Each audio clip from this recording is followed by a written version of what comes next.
galab wanaagsan ku soo dhawow dhageysta warka galab ee raadiyaha mustaqbal qodobada aynu idin heeno waxaa ka mid noqonaya ra'iisul wasaaraha Itoobiya oo aad sabab ku soo dhaweeyay madaxweyne Farmaajo oo ka qayb galaya shir madaxeedka urur goboleedka IGAD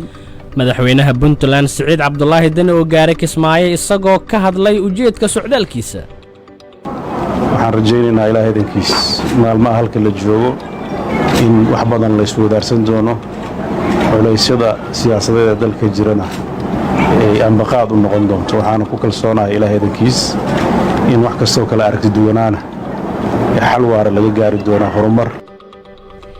ciidamada AMISOM oo maanta dad shacab ah ku dilay magaalada Muqdisho kadib markii qarax lagu eegtay wadada warshadaha anta dhowraha guud ee qaranka Afgooye waxa uu sheegay in warbixinta uu soo saaray si khaldan loo fasirtay oo aysan jirin wax lacag ah oo la lunsaday systems mar haday wax marayaan way yaalaan annaga reportkeena meelna kaga ma qorna reportkaas aniga soo daay lacag ayaa la lunsaday ama lacag ayaa maqan waxaan niri reportka lacagtaas bangi banaanka dawladda Soomaaliya ay ku leedahay ayay taala oo aanan lagu xusin warbixinta reportka madaxweyne Farmaajo oo saraakiil dhalinyaro ah u magacaabay taliyaha ciidanka lugta iyo taliye ku-xigeenka xoogga dalka madaxweynihii sideedaad ee dalkan Xasan Sheekh Maxamuud waxa uu dhoofay Kismaayo iyadoo madaxweynihii toddobaad Shariif Sheekh Axmed saacadaha soo socda ka duulayo garoonka Muqdisho akhbaraadka dibaddana waxaad dhageysan doontaan doqa magaalo ku taala Mexico oo inta gaari lagu daba xiray wadooyinka lagu jijiiday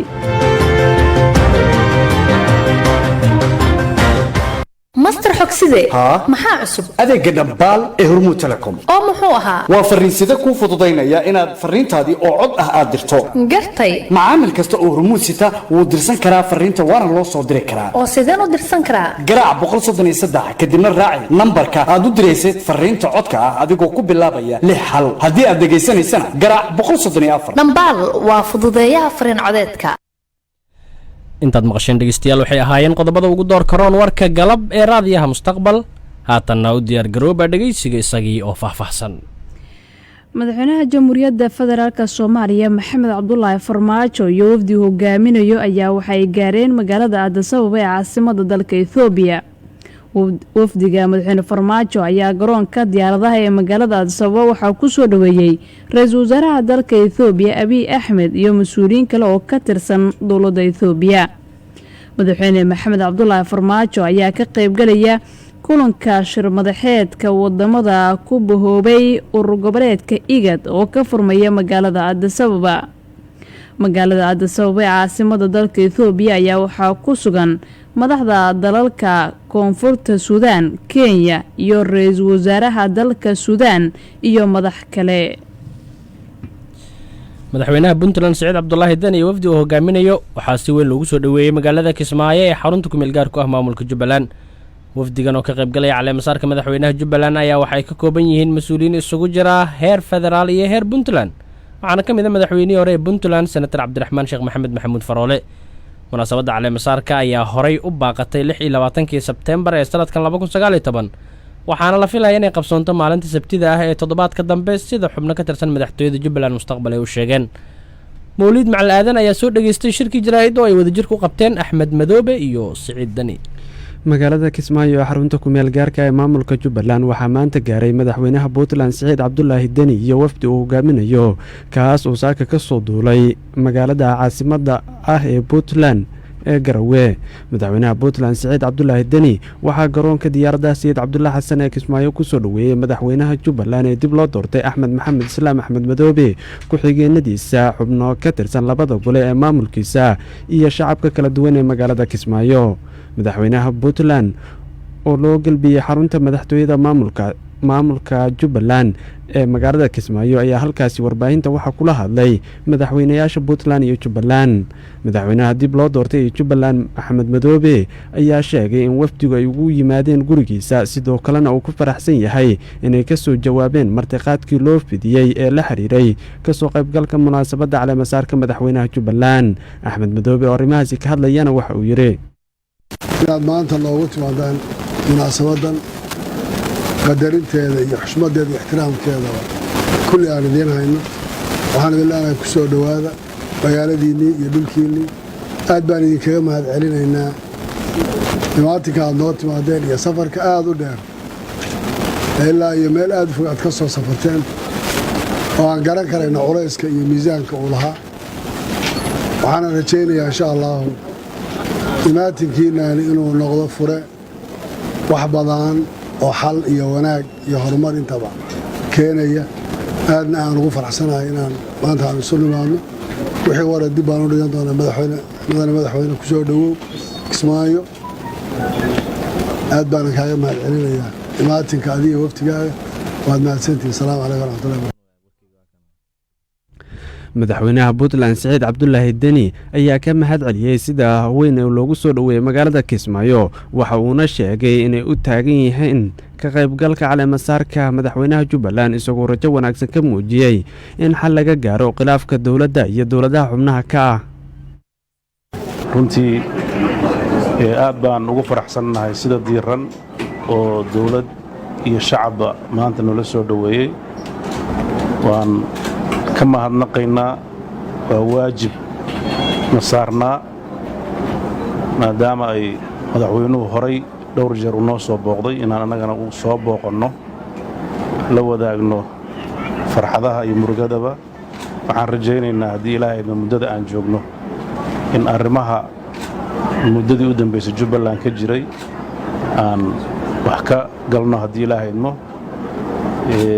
degaanada dowladaha xubnaha ka ana waxay rabaan midnimo dhexdooda ah dowladda soomaaliyeedna waxay rabtaa midnimo guud oo dadka u wada horseeda in bulshada soomaaliyeed loo adeego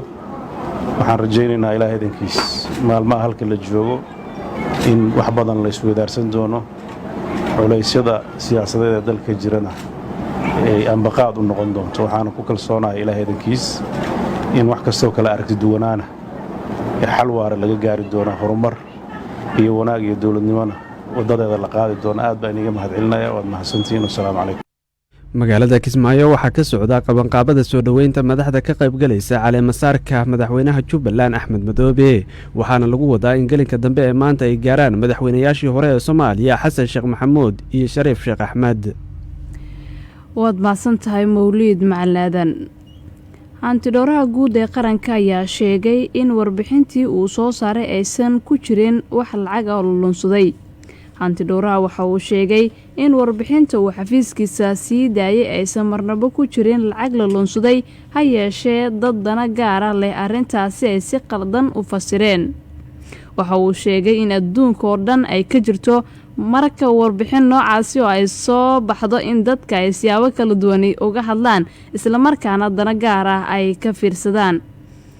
yaxye maxamuud maxmed ayaa warka faahfaahinaya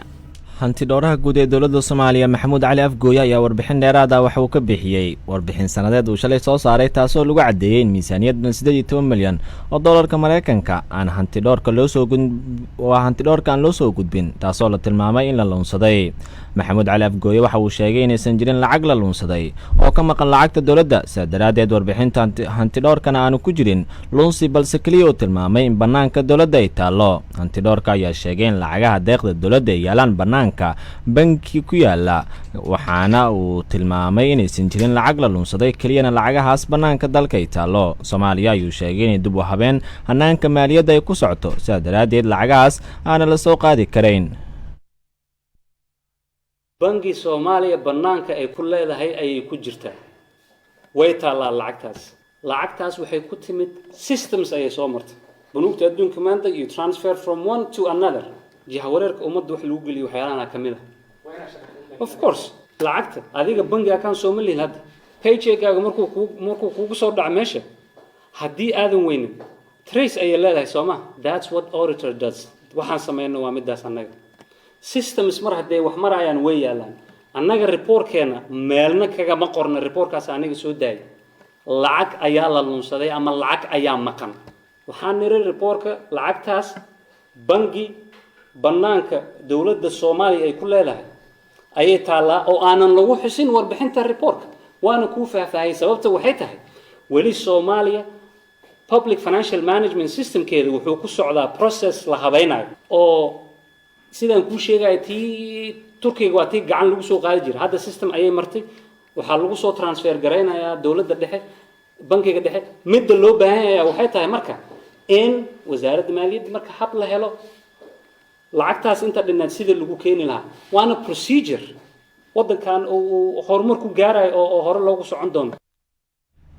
lacagta maqan oo gaaraysa 18,386,000 oo doolarka Mareykanka ayaa waxay ka kala yimaadeen deeqo kala duwan oo dowladda ay ka heshay boqortooyada Saudi Arabia, midowga Yurub iyo UN-OBS, taasoo loo dhiibay qaab deeq ahaan ah. Maxamuud Cali Afgooye, hantidhawraha guud ee dowladda Soomaaliya, waxa uu sheegay in lacagaas warbixintiisa uu ku sheegay inay maqan yihiin aanu maqnayn. taas beddelkeed waxa uu tilmaamay in wasaaradda maaliyadda habkii loo baahnaa lacagtaas aysan ku soo qeexin waxyaabaha laga isticmaalayo iyo hanaanka loo maareynayo oo ka gaabisay sidoo tilmaamay Afgooye.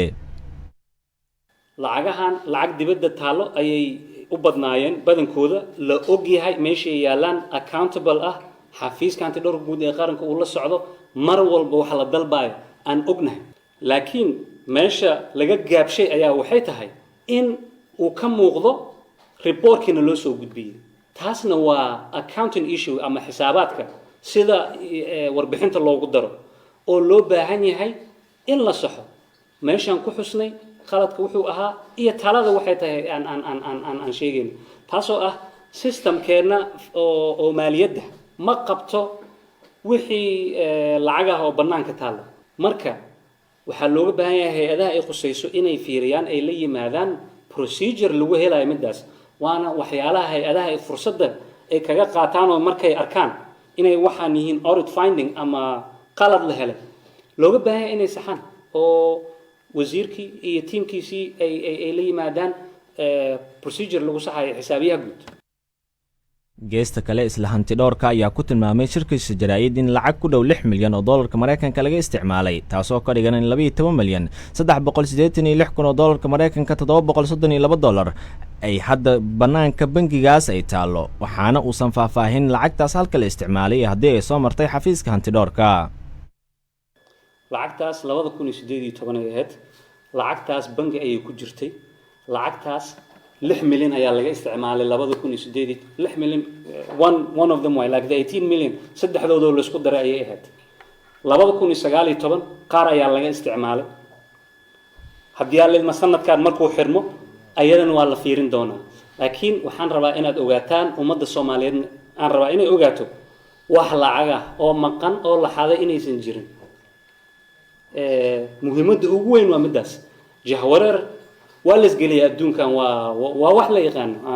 si fiican aan u garanayo aniga taleefanada la ii soo diraya xalay wax la ii sheegaya wax ii soo dhacay hebel maa la shaqaysaa adiga kan maa sidaan la tahay ra-iisul wasaaraha maa inta wax ka og samaysay madaxweynaha inta saan kaa yiri waa khuraafaad facts are facts reportkii isagoo saxa meeshuu ku jiraa. wasiirka maaliyadda Soomaaliya Dr. Cabdiraxmaan Ducaale Beyle oo inta badan wasaaraddiisa uu quseeyay warbixintan hantidhawrka ayaa isagoo aan ka jawaabin warbixinta waxa uu saaka baraha bulshada dadku kula wadaagay hees jecel oo uu ku qoray Facebookiisa.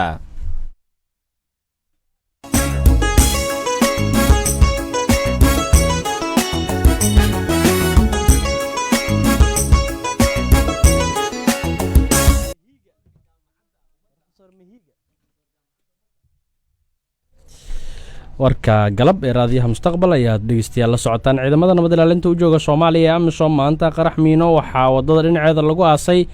lagula egtay magaalada Muqdisho gaar ahaan laamiga warshadaha. goobjoogayaal waxay ku warameen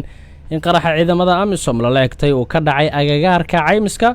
waxaana goobjoogayaashu ay sheegeen in qaraxa uu haleelay mid ka mid ah gaadiidka ay wateen ciidamada AMISOM. qaraxa kadib ay ciidamada AMISOM waxa ay fureen rasaas xooggan oo loo meeldayin dadkii halkaas ku sugnaa, iyadoo rasaasta khasaare isugu jira dhimasho iyo dhaawac ay ka soo gaartay dadka shacabka ah oo ka agdhowaa halka lagu qarxiyay ciidamada AMISOM. inta la xaqiijiyay 2 qof oo shacab ah oo ka mid ahayd haweeney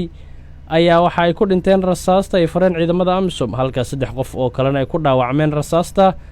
sida ay xaqiijiyeen dad goobjoogayaala. weli lama oga khasaaraha ciidamada AMISOM ka soo gaaray qaraxa miino ee maanta lagula egtay laamiga warshadaha. laamaha ammaanka ee dowladda Soomaaliya ayaan ka hadlin qaraxa AMISOM lala egtay iyo dilka shacabka ay u geysteen. ciidamada AMISOM ayaa qaraxyo miino waxaa lagula egtaa inta badan laamiga warshadaha iyo sidoo kale laamiga isku xira xaafadaha suuqa xoolaha iyo isgoyska ex control balcad. ciidamada AMISOM ayaa qaraxyada kadib rasaas xooggan fura.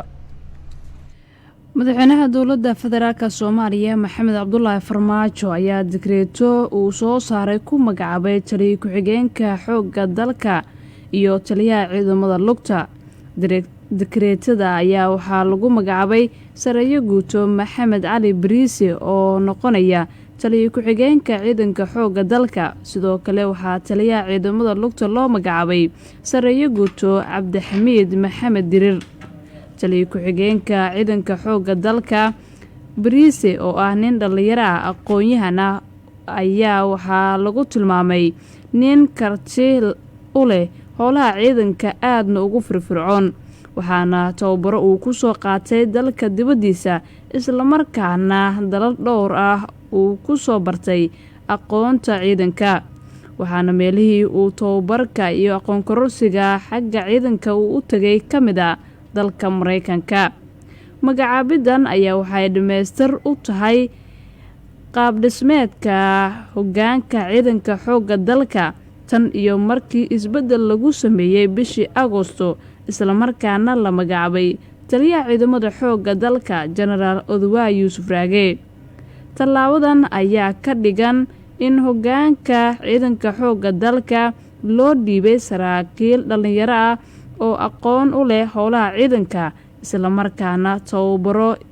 dibadda ku soo qaatay iyo aqoon kororsi intaba. halkani waa mustaqbal radio 89.7 FM. dhammaan wararkeena waxay leeyihiin muuqaal maqal iyo qoraal. dhegayso wararkeena 7:00 subax waliba 2:00 galab waliba iyo 7:00 habeen waliba. wararka dalka iyo kuwa caalamka waxaa kaaga filan oo kaliya inaad nagala socoto mustaqbal radio 89.7 FM ama aad booqato mustaqbalradio.net. haddii kale ka daawo muuqaaladeenna facebook.com/mustaqbalmedia. ugu dambayntiina wararka dibadda haddii aynu aadno weliba qodob la yaab leh. booliska dalka Mexico waxay xabsiga dhigeen 11 qof oo duqa magaalo inta gaari ay ku daba xireen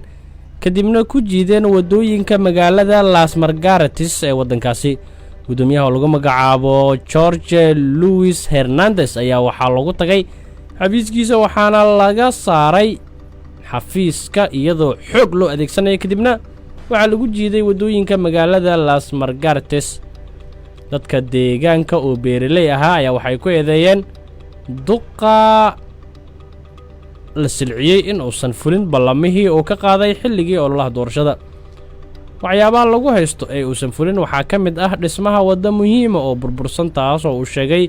inuu dhisay haddii ay doortaan. boolis dheeraada ayaa loo diray gobolka Chiapas ee rabshadahan ka taagan yihiin, waxaana la soo sheegayaa in guddoomiyuhu ay soo gaareen dhaawacyo fudud. 4 bilood ka hor ayay kooxdan waxay u dhaceen xafiiskiisa oo ay burburiyeen xilligaas oo uu xafiiska ka maqnaa. guddoomiyaha iyo weliba siyaasiyiinta dalka Mexico ayaa waxa ay la kulmaan weeraro uga yimaada gaangistarada ka ganacsada daroogada marka ay diidaan inay la shaqaystaan. warka galab ee raadiyaha mustaqbal dhegeystayaal xilligan waa naga inta.